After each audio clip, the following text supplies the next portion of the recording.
సల్మాన్ ఖుర్షీద్ గారు, షబీర్ అలీ గారు పెద్దలు వారు ముఖ్యమంత్రి గారు వచ్చేసారు. ఫ్లాగ్స్ ఫోన్ వద్ద రాజీవ్ గాంధీ సద్భావన యాత్రకు విచ్చేసినటువంటి పెద్దలు రాష్ట్ర ముఖ్యమంత్రి రేవంత్ రెడ్డి గారికి స్వాగత సుమాంజలి.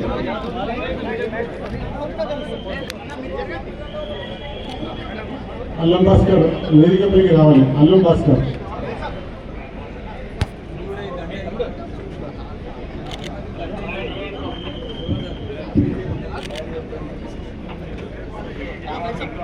अल्लम भास्कर।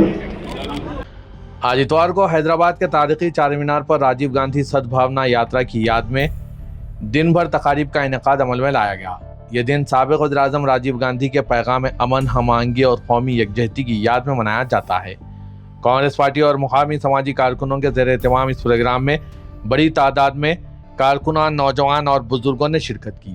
इस मौके पर तेलंगाना के वज़ीर आला रेवंत रेड्डी, TPCC सदर महेश कुमार गौड़, कांग्रेस के सीनियर कायद सलमान खुर्शीद, तेलंगाना हुकूमत के एडवाइज़र मोहम्मद अली शब्बीर, वज़रा और दूसरे कायदीन ने राजीव गांधी को गुलाह अक़ीदत पेश किया और खिताब में वज़ीर आला तेलंगाना रेवंत रेड्डी ने कहा कि BRS ने 2024 के लोकसभा में बीजेपी के साथ खुफिया मुआहदा किया था।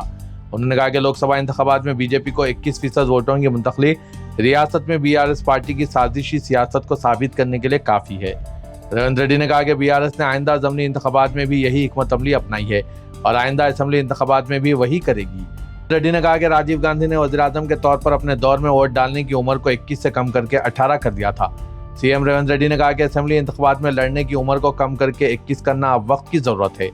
इस मौके पर वज़ीर आला तेलंगाना रेवंत रेड्डी ने कांग्रेस के सीनियर लीडर सलमान खुर्शीद को राजीव गांधी सद्भावना अवार्ड भी पेश किया। तारीखी चार मीनार के अतराफ कांग्रेस के पोस्टरों और बैनरों से पूरे इलाके को सजा दिया गया था। इस मौके पर साउथ जोन पुलिस की जानिब से पुलिस की भारी नफरी तैनात की गई थी।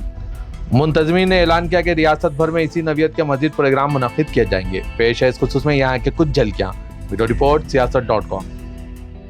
ఇప్పుడు పెద్దలు ఉత్తమ్ కుమార్ రెడ్డి గారు చెప్పినట్టు విదేశాంగ శాఖ వాళ్ళ తండ్రి గారు నిర్వహిస్తే తిరిగి మళ్ళీ వారు ఆ బాధ్యతను నిర్వహించరు।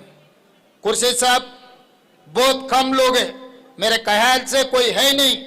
महात्मा गांधी जी के साथ जो परिवार काम किया, उनके आपके दादाजी ने महात्मा गांधी जी के साथ काम किए, इस देश के राष्ट्रपति बने।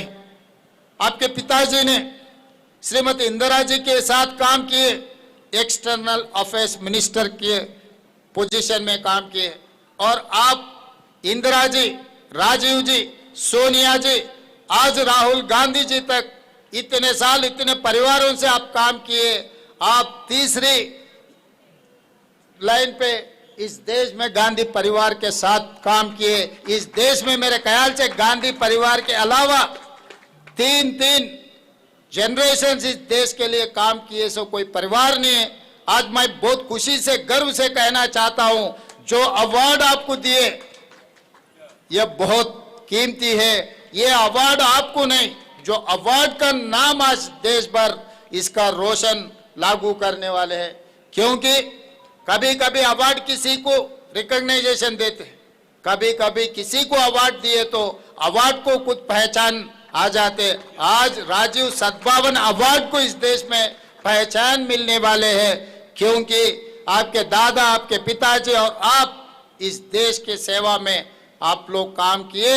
हम लोग आज जो ये जिम्मेदारी से जो काम किए, एक दो गुजारिश है मेरे तरफ से।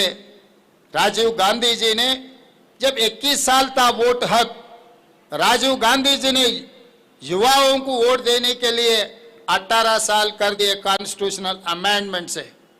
मगर जिस दिन 21 साल वोट का हक थे, तब MLA MP चुनाव लड़ना है तो 25 साल थे। मगर आज के तारीख में 21 साल में IAS IPS बनकर इस जिले को, इस देश को चला रहे, तो तब MLA क्यों नहीं बन सकते 21 साल में? जब वोट हक था 21 साल, तब चुनाव लड़ने के लिए 25 साल लागू किए, कानून किए थे। आज वोट हक 18 साल हो गए, इसीलिए हमारे तरफ से राजीव गांधी जी के याद में उन्होंने जो अमेंडमेंट किए उनके याददाश्त में असेंबली चुनाव में 21 साल चुनाव लड़ने का कॉन्स्टिट्यूशनल अमेंडमेंट करना है। हमारे तरफ से तेलंगाना के तरफ से हम आने वाले दिनों में असेंबली में ये रेजोल्यूशन पास करके आपको जिम्मेदारी देंगे। आप दिल्ली में कहीं पर भी केंद्र सरकार से और कांग्रेस पार्टी के तरफ से CWC member of Congress party में भी ये अमेंडमेंट लागू करना है, क्योंकि इस देश को चलाने के लिए युवताओं को मौका देना है। क्योंकि आज अच्छे अच्छे स्कूलों में पढ़ रहे बच्चे लोग जब IAS बन सकता है, जब IPS बन सकता है, जिलों को चला सकते और देश को चला सकते, क्यों MLA नहीं बन सकते।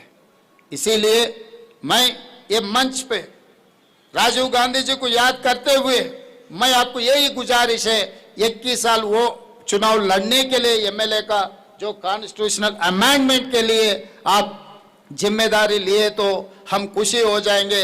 यहाँ सब लोग उसके लिए इंतजार कर रहे हैं, ये जिम्मेदारी हम लोग आपको दे रहे हैं।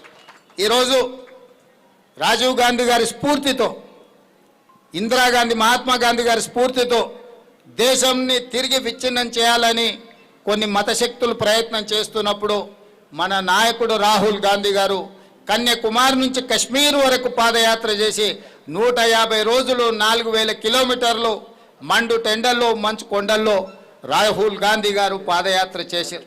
ఆ పాదయాత్రలో భాగంగానే రాహుల్ గాంధీ గారు ఇక్కడికి వచ్చారు చార్మినార్ దగ్గరికి। భారత్ జోడో యాత్రలో భాగంగా రాహుల్ గాంధీ గారు ఇక్కడికి వచ్చి ఎక్కడైతే రాజీవ్ గాంధీ గారు జెండా ఎగరేసినరో ఈ దేశ శాంతి భద్రతల కోసం, మత సామరస్యాని కోసం రాహుల్ గాంధీ గారు కూడా ఇక్కడనే జెండా ఎగరేసి ఇక్కడ ప్రజలకు మాట ఇచ్చిండు, తెలంగాణ రాష్ట్రంలో మీరు ప్రభుత్వాన్ని తీసుకురండి, మత సామరస్యాన్ని కాపాడడమే కాకుండా SC ST BC మైనారిటీల యొక్క హక్కులను కాపాడతాం, వాళ్ళని అభివృద్ధి పదం వైపు నడిపిస్తాం, సంక్షేమ పథకాలను వాళ్ళకు అందిస్తాం।